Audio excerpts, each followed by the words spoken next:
assessments here are correct, these are very covert weapons, aren't they? That's correct. There's no entry or exit wound.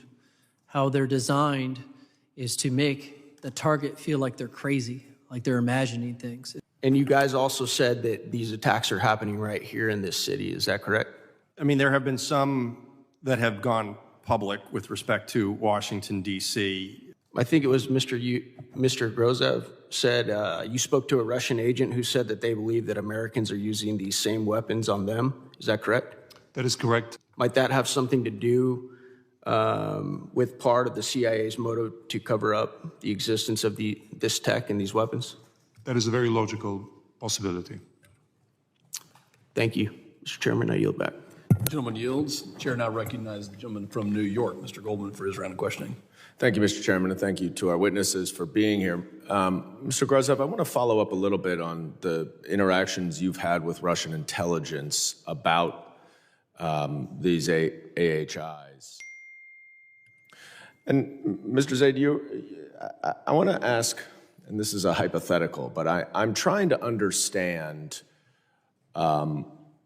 why our government would try to block information sharing or conceal information that they have. And one thing that comes to mind is whether there's an operational risk to revealing any of the details of their investigation. Is that something that you have come across in any of your work? There's a lot of reasons why the information might not be publicly released.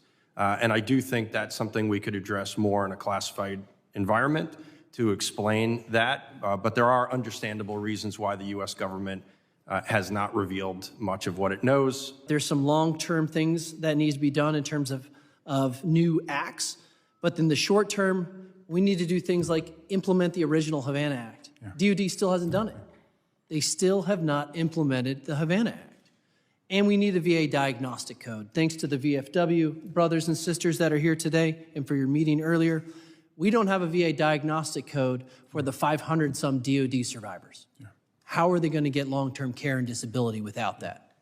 Yeah. Well, I hope this issue you see in a room that is often contentious, explosive, volcanic, that you've got members on both sides who first honor and salute the victims and want to do everything we can to make sure that they're made whole, and if they can return. And then, of course, as the victims have wanted to do, make sure we do everything possible to prevent anyone else from suffering from this. And I yield back. Thank you, Chairman.